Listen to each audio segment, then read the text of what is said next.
retraite à l'été 2018 de Thiago Motta, le Paris Saint-Germain, PSG, était orphelin de sa sentinelle, ce milieu de terrain placé devant la défense est chargé d'assurer l'équilibre d'une équipe, de relancer proprement et si possible de récupérer aussi quelques ballons.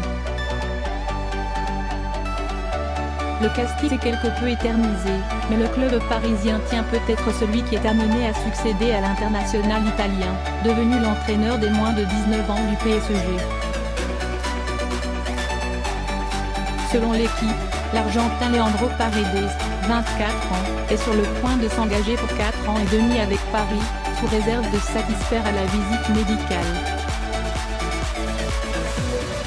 Le PSG devrait s'acquitter d'une indemnité de transfert de 47 millions d'euros pour s'attacher les services du joueur du Zénith Saint-Pétersbourg. Il y avait urgence pour Paris dans un secteur de jeu dépeuplé, entre l'entorse à la cheville gauche de Marco Verratti, la mise à l'écart d'Adrien Rabiot et les dépannages plus ou moins convaincants de Marquinhos, Dani Alves et Julian Draxler.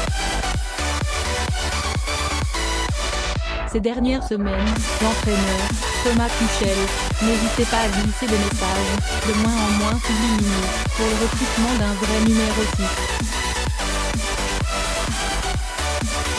De l'allemand Julian Béziel, le choix de Tuchel, au portugais Danilo Pereira, celui du directeur sportif, Antero Henrique, en passant par le brésilien Fabinho, l'éternel postulant depuis 1 an et demi, à l'inaccessible N'Golo Kanté. Trop cher et pas intéressé par un retour en France, le PSG a tâtonné et essuyé pas mal de refus avant d'accélérer dans les derniers jours sur le dossier Paredes. Ancien numéro 10.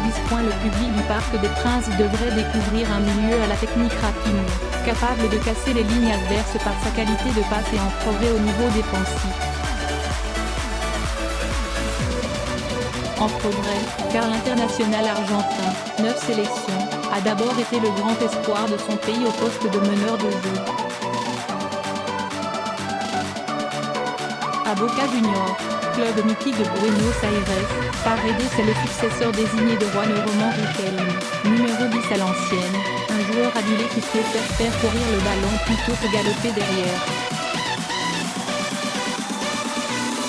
En 2012, lorsque Riquelme quitte Boca après une brouille avec son entraîneur, il donne cette explication: « Je ne peux pas prendre la place d'un gamin de 18 ans qui doit attendre que je me retire avant de faire son trou. J'ai déjà réalisé tous mes rêves, maintenant, c'est son tour. Il est temps que Paredes s'affirme. » Mais l'héritage pèse sur les épaules d'un garçon à peine majeur. Paredes perd sa place de titulaire avec Boca avant de tenter, en 2013, l'aventure européenne à l'AS Roma. Après un premier prêt au Chievo Vérone, il retrouve la capitale italienne en 2014 et 2015 sans s'imposer dans l'effectif du Français Rudy Garcia. La Roma le prête la saison suivante au Empoli. En Toscane, l'Argentin est reconverti en sentinelle, regista comme disent les Italiens, par son entraîneur Marco Giampaolo. Un déclic et une révélation. Depuis, Paredes habite aussi et s'est construit une flatteuse réputation.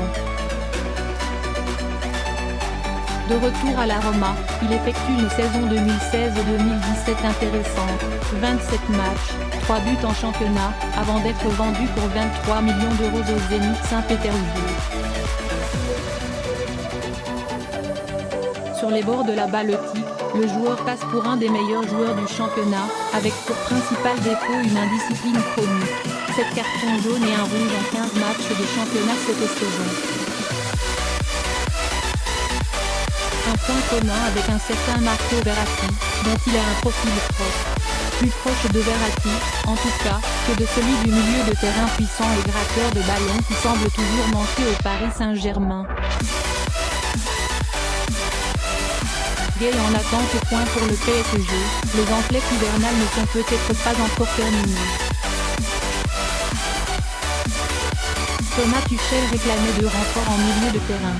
Le compte n'y est pas encore. Le second homme pourrait être le Sénégalais Idrissa Gueye. mais les négociations s'éternisent avec Everton.